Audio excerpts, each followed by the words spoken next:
Hi Beth, thank you so much for joining us today and for sharing your story with us. If you'd like to tell our listeners a little bit about you and how we've come to chat today. I'm Beth. I am from the Instagram page Be the Brave, where I advocate for eczema and TSW. My son also has eczema, so it's been a bit of a journey combined. So I've got quite a lot of experience. So it's amazing to collab with a brand who actually want to learn more about TSW and learn how to support us as well. So I'm really looking forward to it. Yeah, we've followed your Instagram page for some time now, and just seeing your story on there, we just wanted to speak to you and find out more and see what we could do to help. Yeah, I really appreciate it. No, definitely. Well, I thought we'd kick off with just getting to know you a little bit more. So, can you give us a little bit of a background on like living with eczema and topical steroid withdrawal? Yeah, so I first had eczema symptoms when I was about 4. So that's when I was diagnosed, and it went up until like mid-20s, I'd say. So it was dormant. I was never in hospital with it. It would just kind of come and go. It was mild. I would always be prescribed steroids for it, and emollients and like bath emollients to kind of manage it. And so the steroids would increase strengths as well throughout all of those years where it wouldn't work as well. So then I'd get prescribed a stronger steroid. Up until the point of around 25, I was still going back to the GP with eczema symptoms, and it was quite mild, but it was just quite annoying as well to still be dealing with it. And I'd say to them, why have I still got this condition, considering it was seen as like childhood eczema. So that doctor at the time gave me a referral to dermatology, and they gave me a week's course of oral steroids and an ointment called Protopic. And I didn't know at the time that it's actually an immunosuppressant ointment. And my skin after that for 2 years was incredible, like amazing. And I even like sent the derm a letter saying like how thankful I was, because it had never been this good before. So like throughout my childhood, eczema would affect me in ways of like if I was to go on a sleepover around a friend's house, if they had pets, I'd have allergies to them and maybe have to get picked up. I also had asthma and hay fever as well, which is normally like the 3 linked conditions together. So I was also on steroid inhalers for my asthma too. And that was on and off as well. So there were times in my life where I didn't need them. So that was very up and down as well.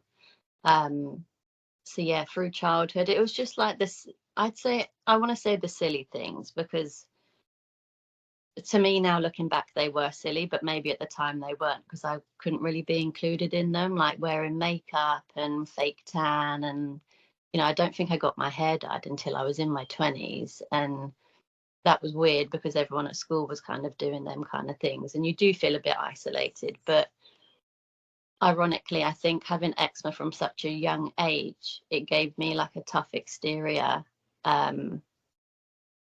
to having a condition. Like I never really felt like I had to cover it up. I don't know why, because I know I speak to lots of people who do feel quite conscious of what their skin looks like, but I was never that person to purposely cover it up. I might feel a bit uncomfortable or buy clothes that wouldn't show off my skin as much, but it was more like a comfort thing. So I wouldn't want skin on my legs because it would irritate, or that kind of thing.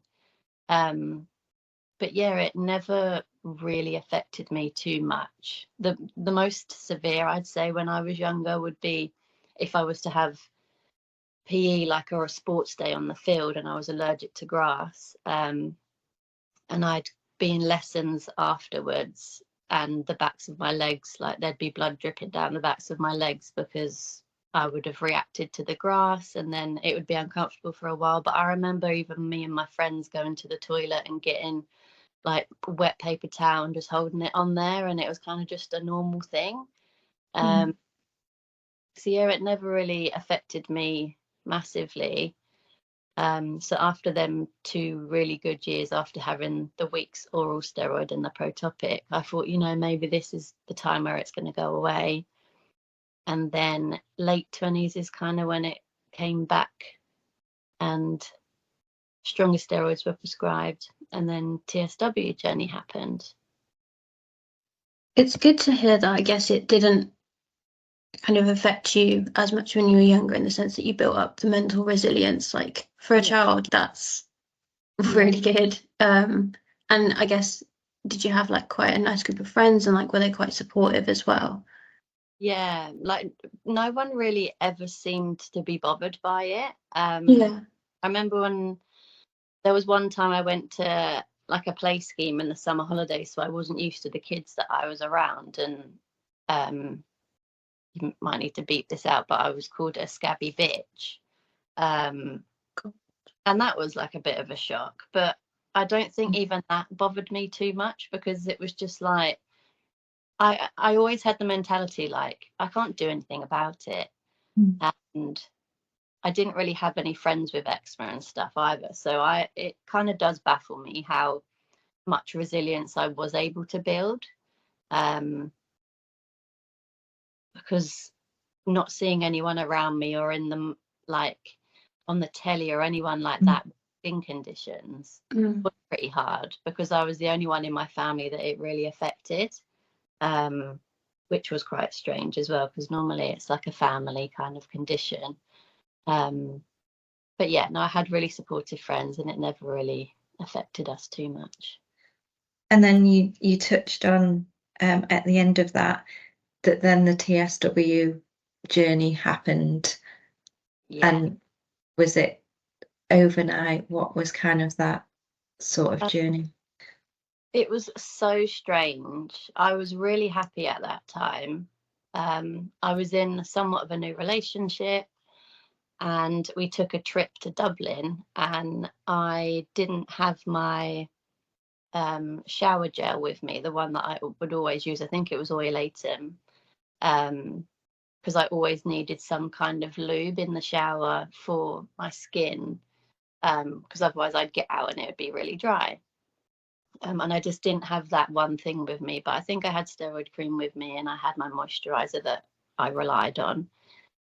And I just found it really strange that I was having worsening symptoms and I couldn't calm them down. There was lots of widespread redness. It kind of looked like sunburn. So I was thinking, have I just been a bit more sensitive to the sun, or I couldn't work out what was going on. And my body generally was really inflamed as well. So I was struggling with IBS at the time. So lots of inflammation in my body. And some of the doctors that I was seeing kind of understood that it was all connected. But a lot of the time, you were just given a stronger steroid.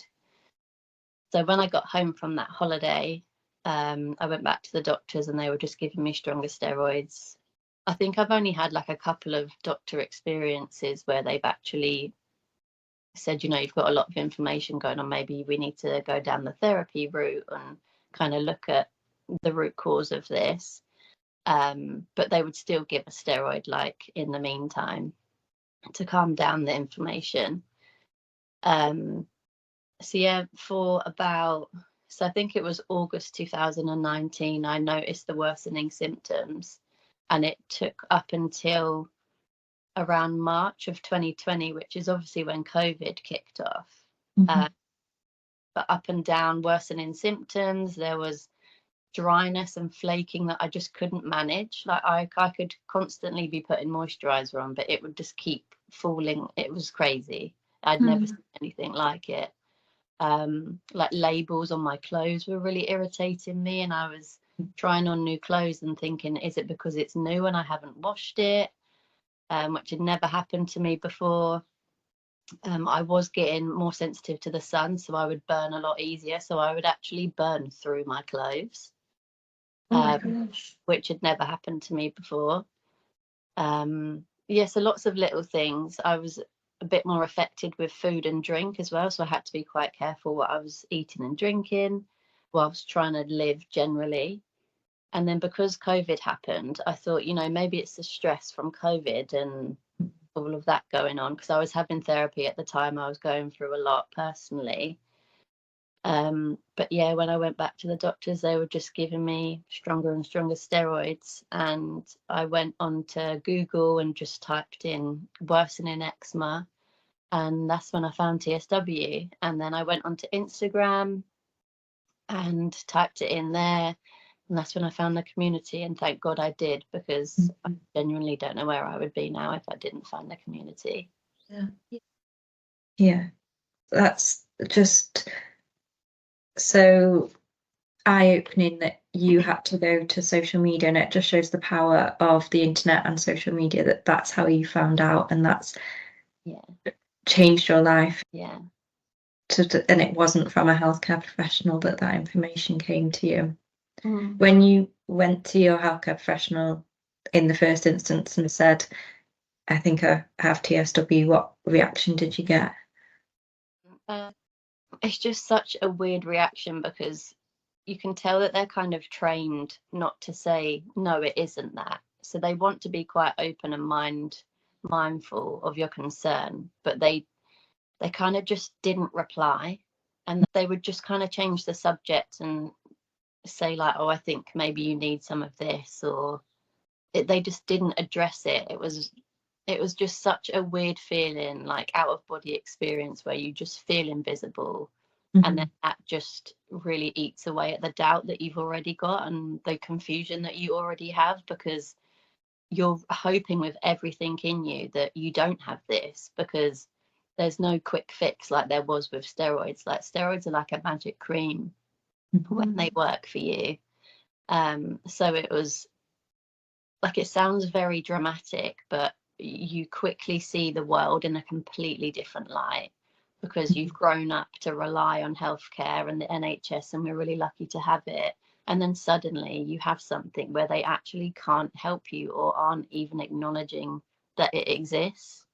So when I went back to the doctors and I was given Dermavates, that's one of the strongest steroids, and like a Hibby scrub. So it was kind of like an antibacterial liquid that people actually use before they do surgery. So just the strength of all of these things, even that was playing on my mind, because I'd lost faith in the profession where I was being ignored. I was then terrified to use the things that they were prescribing me, even if it wasn't a steroid, because I thought, well, I don't know what's in that either. So I had to like really ramp myself up. I remember my partner at the time had to help me shower, and I had to have him with me, because I was terrified to put the Hibby scrub on my skin, because I didn't know what was going to happen.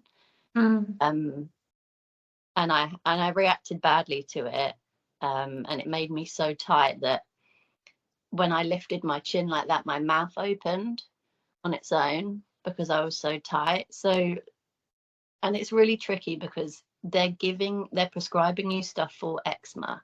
They're not prescribing you stuff for topical steroid withdrawal, because they're not acknowledging it. So it's really scary trying all these things that aren't actually very helpful for the thing that you're actually dealing with. So yeah, that's how you quickly lose faith. Yeah. And no, definitely. Thinking about the mental health impact of that, would you say it was the confusion initially, and how did that pan out? Yeah, it's like the most extreme level of vulnerability that you can ever imagine, like especially during COVID, where they're saying things like, we're going to get a vaccine and it's going to help everybody, and you're thinking, well, I don't even know if I'm going to want that, because I can't trust a cream that I've been putting on for years, and they're not listening to me. So it was the scariest time to go through it, with the world in such despair, and having lost faith in the NHS, or just doctors in general. It just became very confusing. I felt like I had to be like my own nutritionist, dietitian, derm, doctor. I had to try and work out what to and not to eat. because I was very triggered by my food as well. And at points I'd actually stop eating because I was reacting to everything. So then I'd just be scared of everything. Yeah, you get to really horrible, dark places, but that's why the community is so important, because you can see the symptoms of someone and know that they just know how you feel without even having a conversation. Like, although you don't want anyone else to be going through this, it was really validating and supportive to see. But that was another thing. It was really difficult seeing symptoms of other people and then them slowly happening to me once I decided to come off of the steroids. Because the whole time, even now, you're kind of hoping it's not TSW. It's not the thing that can't be cured with a magic cream. So yeah, the more symptoms I would see on myself that I'd seen in the community, the more terrifying yet validating it got. So it was very conflicting.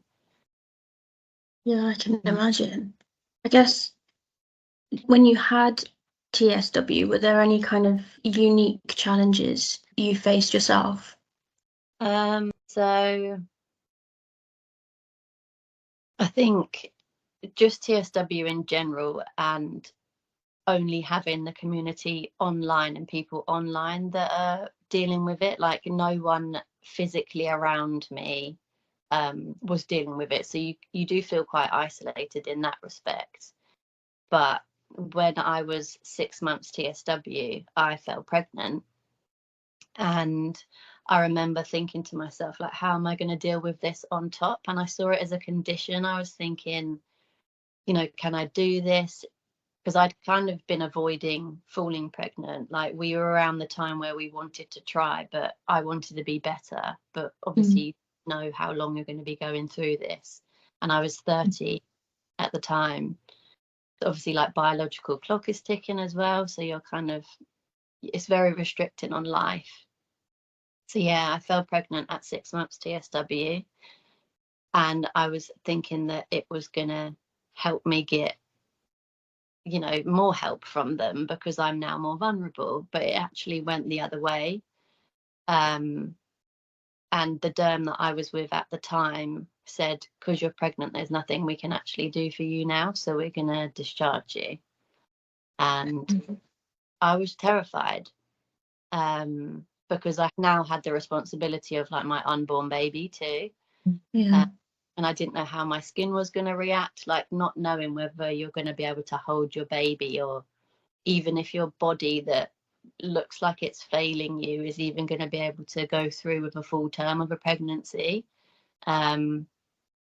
Isn't really the pregnancy experience I imagined, you know, growing up, and that you see in the films and stuff. So I was like very quickly humbled in that respect.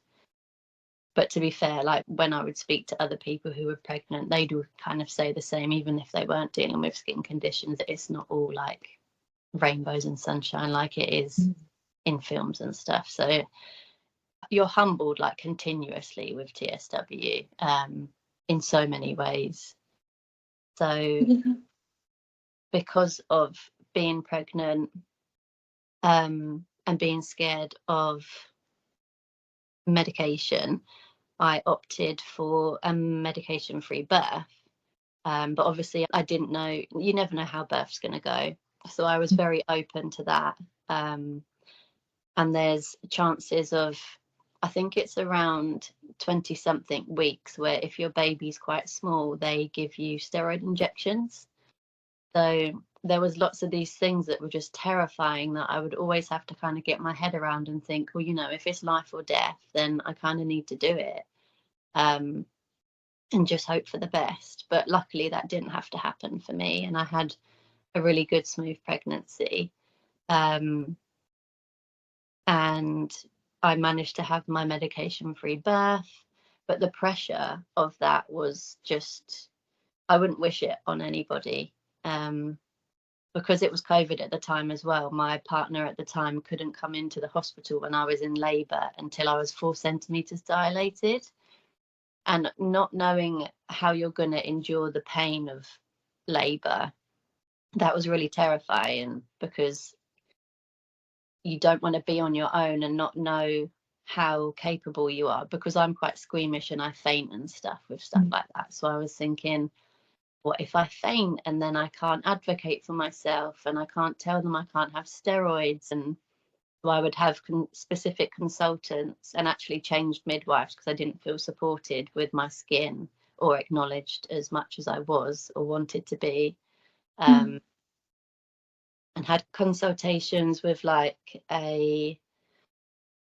what are they called, an anaesthetist, to just let me know what, if there would be any scenarios where I would need steroids if I was going to go in for an emergency C-section, because sometimes epidurals do have steroids in them, but I think it depends what hospital you're at, and normally steroidal epidurals are normally for like back pain and stuff, so they're not often in the epidurals when you give birth. But there are cases with anti-sick medication that have steroids in them. So all of these things, I kind of felt like the weight was on my shoulders to research and make sure I knew all of these things, even things like the baby having a vitamin K injection once they're born, and just looking into all of these things and kind of making a decision on whether that's safe and whether that's what I want to do. It was a lot of pressure, and I opted for a TENS machine. So it's like a natural pain relief where it just vibrates. There's pads on your back, and I managed to stay at home until I was 8 centimeters dilated. And I didn't know how dilated I was, obviously, until I got to the hospital. So my partner of the time could come in the room with me. And I did manage to have my water birth. I did manage to breastfeed and, yeah, have everything that I wanted to have, which for 9 months I was panicking and worrying to be able to have any of that. As if pregnancy and childbirth isn't enough, and then you've got to think about all of those things on top. Yeah. But beautiful Albie is with us now, isn't he? Well, not with us physically, but he's with you, and you've been on a journey together, haven't you? Yes. Since Albie's been born. Yeah, so Albie was showing signs of eczema or just skin symptoms from about 5 weeks old. And I breastfed up until 6 weeks. And the reason I stopped was I found it too grueling at night time. He had jaundice as well, so was quite a sleepy baby. And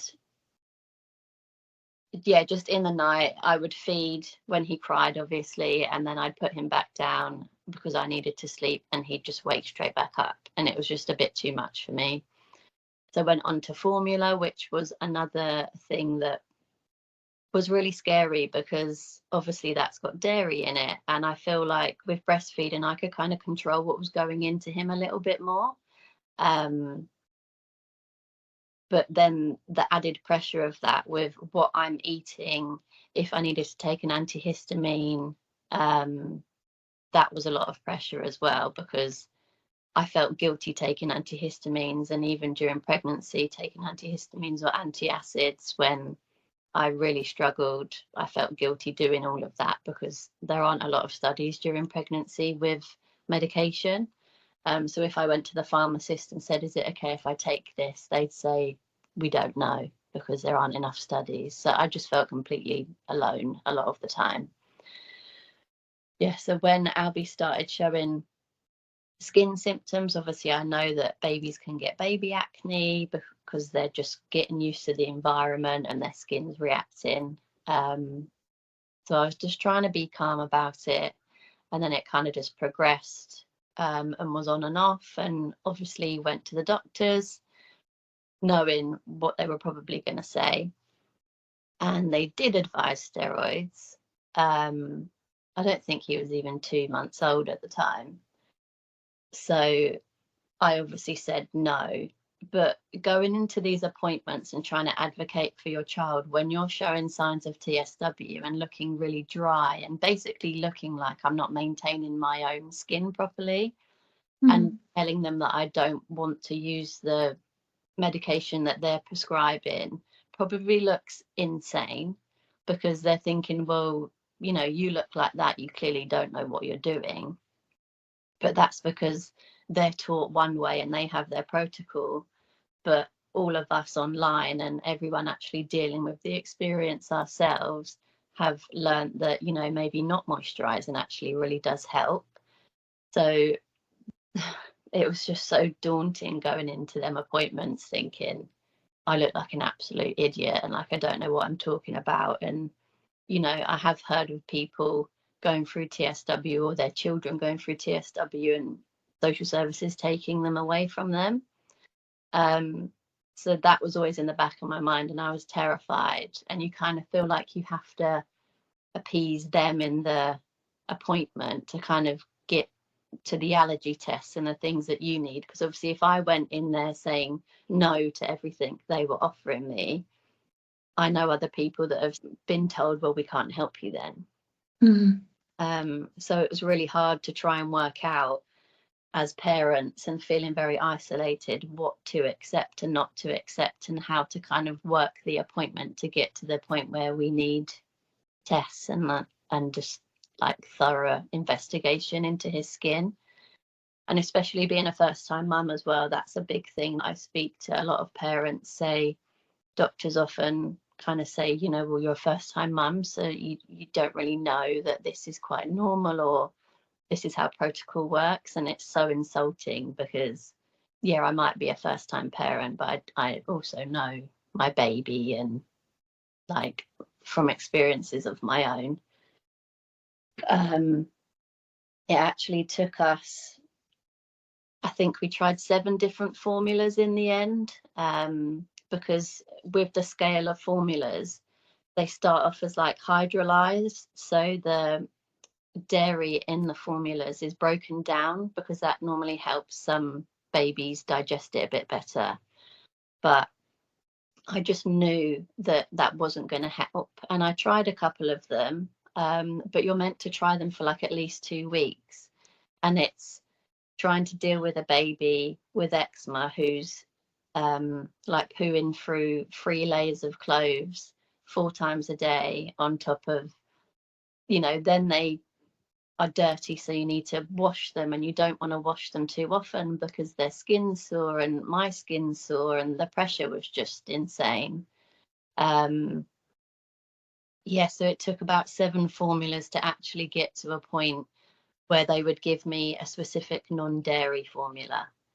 And that's because I went to the supermarket myself and I bought a soy formula. Because again, you go into the supermarket and you see these alternatives and you trust everything on the shelves, which is a whole other story. So I bought the soy formula and literally within a day, Albie's skin was clear. So I knew that it was a dairy allergy. I was absolutely certain. So I went back to the doctors and told them that, and that's when they agreed to put him on the dairy-free. And I think because it's expensive, they're quite hesitant to kind of give you the dairy-free. I think the tub is probably about this big and it's £30 compared to like a normal dairy formula that you can get in the shop. So yeah, it's a very grueling process. And we didn't get him allergy tests until he was 9 months because the process is just so long. Even though I was on their case and the first GP appointment, I think I said, can you refer me to a pediatrician? And then we got referred to like a dietitian and a dermatologist, but it's just such a long process. And they normally say that around 1 year, kids mostly have grown out of allergies. So, you know, we were nearing that point and it was just ridiculous. I think they kind of wait and hope and kind of just let you linger in hopes that it's going to go away and then they don't have to, you know, fund the investigations.